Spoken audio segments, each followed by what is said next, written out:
Football one today. भाई Vinicius ने finally वो करके दिखा दिया, कर दिया भाई, जीत गए भाई फुटबॉल।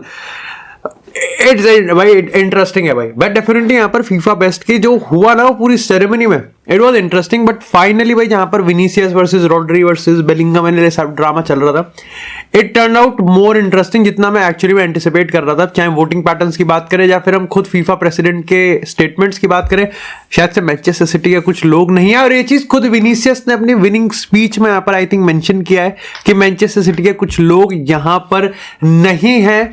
डेफिनेटली यहाँ पर रॉड्री भाई इट्स मस्त इस पर थोड़ा सा अपने को डीप करना पड़ेगा। लेकिन सबसे पहले बात करते हैं कि यहाँ पर इस पूरे सेरेमनी का जो पूरा का पूरा यहाँ पर क्रोनोलॉजी था वो कैसे था। अगर हम यहाँ पर फीफा वर्ल्ड 11 की बात करें तो इस पॉइंट ऑफ टाइम पे ऑफ कोर्स वो काफी ज्यादा प्रेडिक्टेबल थी। बैलन डोर में हमने वही देखी और वो मोस्ट प्रोबब्ली यहाँ पर भी वही थी। Vinicius Junior, Haaland, Lamine Yamal, Toni Kroos, Rodri, Bellingham, Saliba, Ruben Dias, Rudiger, Carvajal और यहाँ पर एमिलियानो मार्टिनेज था। अगर हम लेडीज साइड की बात करें तो वहां पर आयताना बोनमाती, नो तो खैर देखो वो तो क्रश है भाई। आयताना बोनमाती को यहाँ पर एक बार फिर से बेस्ट वुमेन्स फुटबॉल का वो दिया। एमा हाइस को यहाँ पर बेस्ट वुमेन कोच का दिया गया।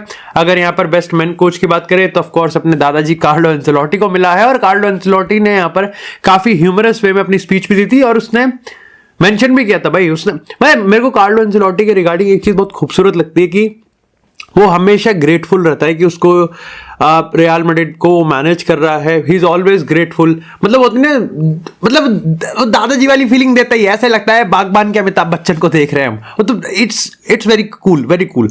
इसी के साथ यहां पर बात करते हैं अब सबसे बड़े द बेस्ट अवार्ड की। यहां पर इन्फेंटिनो आगे कहता है कि भाई अगर तुमको ये जानना है कि पूरे साल का best player of the year कौन था तो तुमको फीफा बेस्ट अवार्ड देना चाहिए, बिकॉज इट इज ट्रांसपेरेंसी। ये काफी अच्छा दिखता बैलन डोर पे, विच इज आई थिंक काफी सारे लोग सोशल मीडिया पे कह रहे हैं कि रॉड्री पे भी दिखता, बट ये मोर आई थिंक यहां पर बैलन डोर पे दिखता। Plus at the same time ये फीफा बेस्ट अवार्ड्स की क्रेडिबिलिटी को ऊपर करना भी था। और मेरे को लगता है कि यहां पर देखो कह सकते हो कि फीफा बेस्ट अवार्ड का जो क्राइटेरिया है इट्स गुड, ठीक है, इट्स गुड। ये आपको बताता है, काफी सारी चीजें बताता है। देखो यहाँ पे 4 सेक्शन होते हैं जिसके बेसिस पे कोई भी यहाँ पर जो विनर है वो डिसाइड किया जाता है। उसमें आप यहाँ पर एक कह सकते हो कि सबसे पहला आता है यहाँ पर जो नेशनल टीम के कोचेज होते हैं उनको भी यहाँ पर वोट करने का मौका मिलता है। जो नेशनल टीम के कैप्टन्स होते हैं उनको भी वोट करने का मौका मिलता है। जो यहाँ पर मीडिया यानी कि पत्रकार लोग, जिसको बैलन डोर में आप कह सकते हो ज्यूरी, तो बैलन डोर में सिर्फ ये मीडिया, पत्रकार वगैरह और एक कैप्टन वगैरह की इनकी एक ज्यूरी बनाई जाती है। इसी के साथ यहां पर अगर हम फैन पॉइंट्स की बात करें तो यहां पर हम लोगों की भी एक आवाज होती है, यानी कि ऑडियंस की भी आवाज होती है, और इन सब का एक एवरेज निकाल के यहां पर एक पॉइंट दिया जाता है, जिसमें तीसरे नंबर पे है जूड बेलिंगम जिसको 37 पॉइंट्स मिले हैं। यहां पर दूसरे नंबर पे है रॉड्री जिसको यहां पर 43 पॉइंट्स मिले, और विनीसियस जिसको 48 पॉइंट्स मिले हैं। कोचेस की बात करें, कैप्टन्स की बात करें, मीडिया की बात करें, फैंस की बात करें, सबसे ज्यादा जो क्लोज फाइट थी रॉड्री और विनीसियस में वो पता कहां थी? मीडिया में। मीडिया में 538 पॉइंट्स विनीसियस को मिले और 543 पॉइंट रॉड्री को मिले। ऑडियंस ने तो एक तरफा ऐसा लग रहा है 2014 के नरेंद्र मोदी के रिजल्ट निकाल के देख रहे हैं हम। एक तरफा स्वीप है भाई। 11,47,000 पॉइंट मिले हैं यहां पर विनीसियस को, अगर हम यहां पर उनके फैंस की वोट्स की बात करें, और सिर्फ 2,64,000, इससे दुगना तो यहां पर जूड बेलिंगम को मिला है। मतलब 1/5 भी नहीं मिले हैं। वहीं अगर कोचेस की बात करें तो यहां पर भी आप कह सकते हो कि रॉड्री को ज्यादा पॉइंट्स मिले हैं, 461 कंपेयर टू यहां पर आप विनीसियस जूनियर। और कैप्टन्स में मीडिया की बात करें तो जहां पर रॉड्री को एक एज मिला है, या तो 5 पॉइंट्स का एज मिला है या फिर 5 का ही मिला है, 13, 15, 20 पॉइंट्स का एज मिला है। जहां पर एक्चुअली में विनीसियस को एज मिला है वो एज नहीं है भाई, वो अंडरटेकर है, बटिस्टा है वो। जैसे कैप्टन की बात करें तो रॉड्री को 373 मिले हैं, वहीं यहां पर विनीसियस को 617 पॉइंट्स मिले हैं। एट द सेम टाइम जैसे मैंने फैंस का बताया 2,64,000 मिले हैं, उधर 11 लाख मिले हैं। और तो ओवरऑल यहां पर विनीसियस पॉइंट इस अवार्ड को जीतता है। But again I think definitely यहां पर विनीसियस को जीतना चाहिए था, और ये एक बहुत बढ़िया तरीका भी है। लाइक उस बैलेंडोर वाले गिमिक से भी, बट अगेन वो बैलेंडोर बॉल, सोना बॉल, मेसी, रोनाल्डो सब है, तो ठीक है, चलता है। खैर, इसी के साथ अब बात करते हैं थोड़ी सी मार्कस रैशफोर्ड की। और भाई अपने आप को क्रिस्टियानो रोनाल्डो समझ रहे हैं कि जो एक स्टेटमेंट देके दुनिया हिला देंगे। कोई नहीं हिला भाई, बल्कि रोनाल्डो को तो चलो फिर भी ठीक है, एक अलग ही मामला था एरिक टेन हैग के साथ, रैशफोर्ड ने तो अलग ही पेल दिया। आपको 48 घंटे नहीं हुए, यहाँ पर हो गए 48 घंटे तो हो गए, नहीं 48 घंटे नहीं होंगे, वो तो अब आया ना। बट यहां पर मार्कस रैशफोर्ड को निकाले हुए स्क्वाड से, और स्क्वाड से क्या निकाला यार, एक मैनचेस्टर डार्बी का मैच था जिसमें यहां पर अमोरिम ने साफ साफ क्लियर कह दिया कि भाई रैशफोर्ड और गार्नाचो को ट्रेनिंग में मैंने देखा है, मैंने उनकी परफॉर्मेंस भी देखी है, तो डेफिनेटली मैंने अपनी बेस्ट टीम यहां पर डिप्लॉय करी सिटी के अगेंस्ट। जहां मैनचेस्टर यूनाइटेड जीत गई, वहां आप एक हेनरी विंटर यानी एक पत्रकार के साथ काइंड ऑफ एक पीआर इंटरव्यू करते हो, और जहां पर आप बताते हो कि मैं एक नए चैलेंज के लिए तैयार हूं। किसने कहा है वे? 5 महीने, अभी 5 महीने सीजन को खत्म होने में, जहां पर मार्कस रैशफोर्ड बहुत बढ़िया प्लेयर हो सकता है। जो स्टेटमेंट शायद से हमको सीजन के एंड में आते हुए दिख सकता था, वो आपने 72 घंटे के अंदर दे दिया। मेरे को समझ में नहीं आ रहा कौन सा सेक्शन ऑफ फैंस है जिसको टारगेट कर रहा है, कौन है इसका कस्टमर बेस, किसको टारगेट किया जा रहा है, और कौन है जो इसको सपोर्ट कर रहा है। देखो मार्कस रैशफोर्ड का बता, इट्स टोटली डिफरेंट, दो डिफरेंट स्टोरीज है कि मार्कस रैशफोर्ड मैनचेस्टर यूनाइटेड को छोड़ के जाने वाला है और मार्कस रैशफोर्ड का इंटरव्यू देना। I can totally get behind कि it is emotional at some point कि भाई मार्कस रैशफोर्ड एक अपना ही लौंडा जो कि यहां पर मैनचेस्टर यूनाइटेड को छोड़ के जा रहा है। 400 गेम खेले हैं उसने यूनाइटेड के साथ। Of course it shouldn't be ending like this, but ऐसे तो नहीं, ऐसे इंटरव्यू में बैठ के तो भाई कोई नहीं बताता, ऐसे इंटरव्यू में बैठ के तो मतलब सीरियसली जॉब भी नहीं मिलेगी, है ना, जॉब भी नहीं मिलेगी। तो मेरे को समझ में नहीं आया कि मार्कस रैशफोर्ड ने क्यों किया, किसको अपीज करने के लिए किया, और अगर किया भी होगा तो बहुत ही बेकार पीआर स्टंट था, काफी ज्यादा बैकफायर करना चाहिए, और मैं मोस्ट प्रोबेबली कर भी रहा है। क्योंकि आपने क्या यहां पर क्या आपने यहां पर बताया, क्या आपने सिग्निफाई करने की कोशिश की है कि यहां पर मैनचेस्टर यूनाइटेड एक मैनचेस्टर डार्बी में आपको जस्ट बिकॉज आपको स्क्वाड में नहीं रखा गया। अमोरिम ने ये तो नहीं कहा कि मैं मार्कस रैशफोर्ड को आगे आने वाले किसी भी गेम में नहीं खिलाऊंगा, बस एक गेम में आपको यहां पर नहीं रखा गया, और आपने उसको कवर अप करने के लिए आपने एक पूरा पीआर की मैं एक नया चैलेंज ले सकता हूं। कौन सा नया challenge?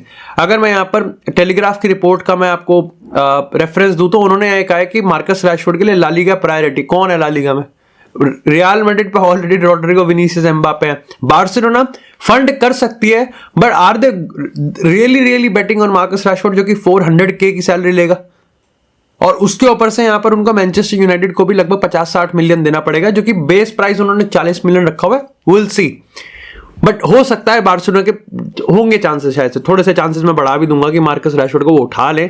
But apart from that मेरे को लगता है कि यहां पर ज्यादा क्लब्स हैं जो कि मार्कस रैशफोर्ड के इस प्रोजेक्ट में कुछ खास इंटरेस्टेड होंगे पर्टिकुलरली। और मार्कस रैशफोर्ड को मेरे को समझ में नहीं आता कि डिस्पाइट कि मतलब मेरे को समझ में नहीं आता कि ये किस तरीके की पावर हो। ऑफ कोर्स वो अपना वो पीआर डालेगा उसमें कि भूखों को खाना खिला दो, which is quite good, but again जब बात प्रोफेशनलिज्म की हो रही है, बात आपके रिजल्ट्स की हो रही है, तो फिर उस पर स्टिक करते ना। उसमें ये क्या आ गया कि आपकी 400 अपीयरेंस में आपकी इतनी ट्रॉफी से इतने गोल्स हैं, लेकिन आपने इतने बच्चों को खाना खिलाया। अबे भाई ये क्या हो गया? ये तो इमोशनल ब्लैकमेल है भाई। ये बर्गर और ये रोटी वोटी कहां से आ गई भाई? व्हिच इज उसको रिकॉग्निशन मिलता है उसका, पर ठीक है, उसको अवार्ड भी मिलता है, उसको रिकॉग्निशन भी मिलता है, उसकी पीआर अच्छा काम करती है, उसको नवाजा जाता है बहुत सारे अवार्डों से। बट जब बात काम की हो रही है तो सिर्फ काम की होगी ना। और मेरे को लगता है कि पर्टिकुलरली बहुत ही चूतिया मूव था ये इंटरव्यू देना।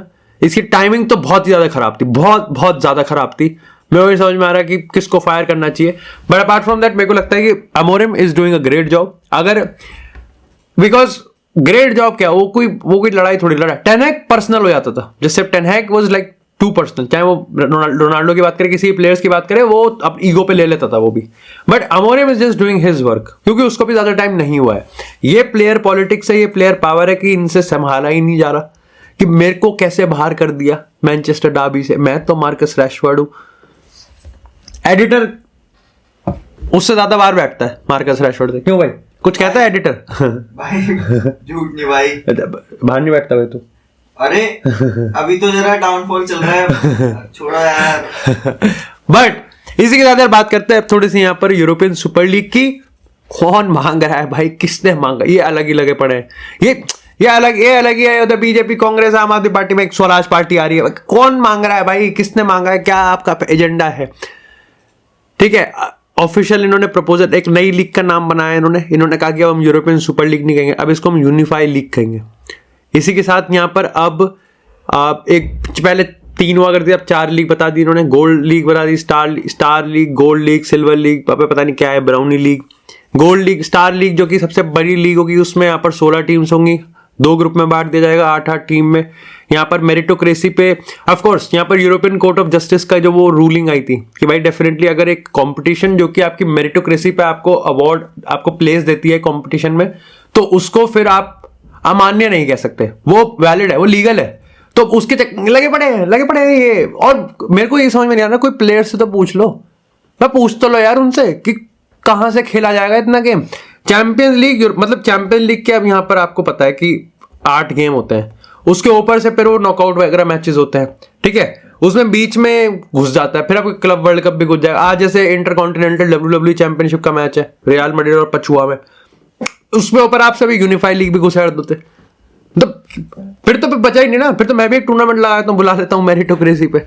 सो कौन मांग रहा है, कोई इसकी क्या वो है, इसकी क्या सस्टेनेबिलिटी है, वो ये लगे पड़े हैं कि हम फ्री में दिखाएंगे, फ्री में वो ऐड आएंगे, ठीक है। तुम मैच देख रहे होंगे रियल मैड्रिड वर्सेस बार्सिलोना का या फिर रियल मैड्रिड वर्सेस लिवरपूल का, बीच में यहाँ पर उलू ऐप चल रहा होगा, ऑल्ट वाला जी के तुम्हारे ऐप है, कुछ नहीं है भाई, वहाँ जूड बेलिंगम वर्सेस पेड्री चल रहा है। मेरे को नहीं देखना कि लंगोट के नीचे क्या है, धोती के नीचे क्या है, नहीं मुझे नहीं चाहिए कि पैरों में पायल कौन से उसकी पहन रखी, नहीं भाई, नोबडी इज आस्किंग। हमें भाई अपने चैंपियन लीग वगैरह जो ट्रेडिशनल कॉम्पिटिशन्स है वो हो जाए, बहुत बेटर है। बट तुमको पता है ये कॉर्पोरेट वर्ल्ड है, यहाँ पर हर चीज पैसे से बोलती है,